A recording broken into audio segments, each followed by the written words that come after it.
Ang gaganda naman nito. Wow, ang taray naman nito. May pa, ano pa. May pag-glitter pa. Ang gaganda naman!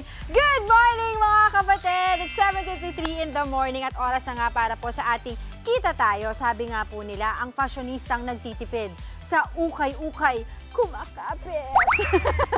At sa negosyong ukay, siguradong tubong lugaw. Kita tayo gamit ang 1,200 pesos na puhunan kasama si Miss Chim, ang owner ng La Greta. Good morning, kapatid! Hi po! Good morning po, Miss A. Bakit La Greta? La Greta po kasi, which is, yun po yung pinagpipray ko ka Lord. Kasi because po, dati po kasi nung iba po kasi yung pangalan ko dati. So pinagdadasal ko, sobrang pagod ko. Sabi ko, Lord, ibulong mo sa akin kung ano yung pinakamagandang pangalan na pwedeng pumatok sa akin sa online. May ano naman siya, may name record. Yes po. Bili tayo ng ukay sa La Greta, gano'n. No, mas matapang, mas maganda. Ganon. Okay, sa puhunan mo na 1,200 pesos, ano yung pwedeng mabili? So sa 1,200 po namin, yun po yung pinakamura po namin na item. So yun po yung pinakapatok sa masa.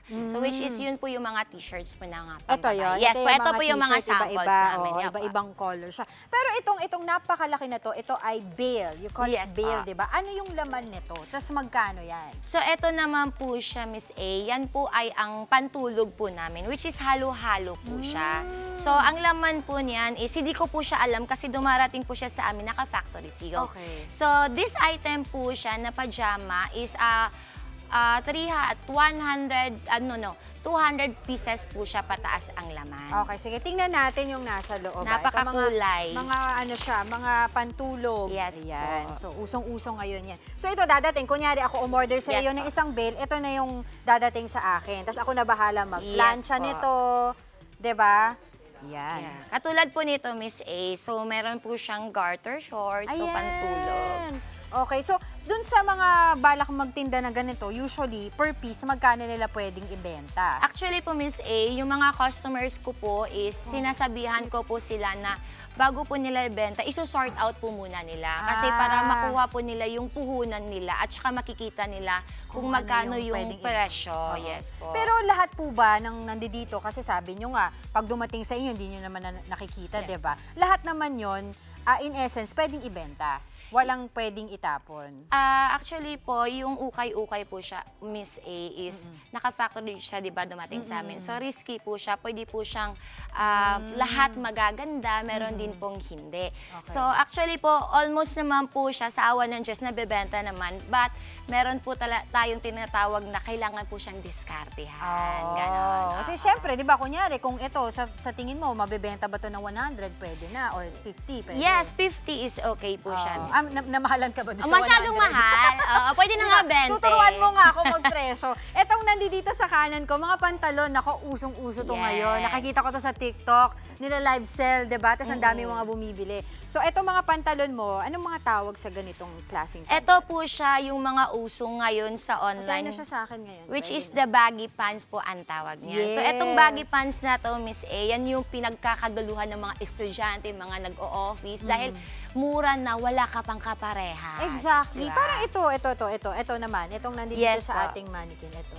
Itong pants na to. Anong tawag dito? Tsaka magkano yan? So, bali po ito. Yan yung mga outfitan ng mga Gen Z. Yes. Bali, ito po siya, Miss A. So, kung sa TikTok mo siya nabibili mo siya ng 150 to 500 pesos. Depende po sa may mga gusto na mga ganitong mga pants na sinusuot. Tapos pag marami nang nabiling isang customer sa'yo, pwede mo pa bigyan ng discount, diba? Yes naman po. Pwede. Mabait ka. Sa isang bale, ito Yes, isang ganyan, magkano ang pwedeng kitain ko? So, yung kikitain po ng isang bulto, pwede po siya maging times 3 to times 5. Depende po yun. Kasi po, yung items po natin is na pumapatak po siya ng 3 pesos to 5 pesos bawat items ng damit or kahit anong mga items.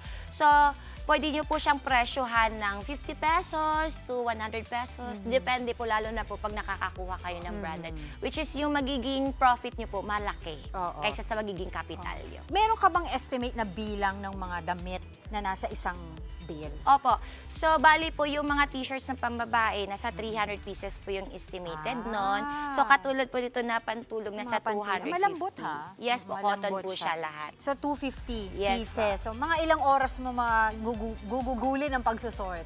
Nako, mabilis lang po yan yung mga gamay na po. Pero yung mga hindi pa po gamay, nagbibigay po ako ng advice sa kanila na kailangan nila tiyagain, tapos diskartehan at tignan po ng maigi. Para po Pwede makapag-pressure. ba mag-sample ka ng TikTok live sell? Oo naman. Ayan, sige, go. Alam mo, Sa bilisan lang before we let you go. pag Kasi nag-TikTok po balita ko, ba, Facebook? trending kapag nagbibenta ka ng TikTok. Oo, masyado sa pa tayong TikTok. maklet. Go. ganon. Mabilisan lang. Okay. 3, 2, 1, go! So, meron po tayo ditong pantulog. So, itong pantulog na to, napakaganda. Lahat po ay sobrang napakasulit. Dahil ito, galing sa pangtaas, pambaba, lahat na lahat ay andito na. Yes, because I got you and very, very mura lang para sa inyo. Yay! Naku talaga naman, sino ba lang hinibibili? Di ba? Pag ikaw lang nag-alok. Maraming salamat Thank sa you mga po. gustong mag-business katulad mo at gusto rin, interesado kumuha sa'yo ng isang bill, di ba? O Yes. dalawa. Paano kanila makakontak? Yes po, makokontak niyo po ako sa Facebook page po namin, Lagrata Ukay Ukay Direct Supplier, Manila Branch. And meron din po kaming mga branches sa Davao, Bacolod, Cebu, and Cagayan de Oro. And also de Cavite po. Ayan. Alright, maraming salamat sa iyo, Miss Chim. Talaga namang kahit sino, pwedeng magnegosyo para lahat. Dito tayo. Mga kapatid, Angela Lagunsad Castro po para sa komprehensibo at makabuluhang balitaan at talakayan. Mag-follow at subscribe na sa social media pages ng News 5.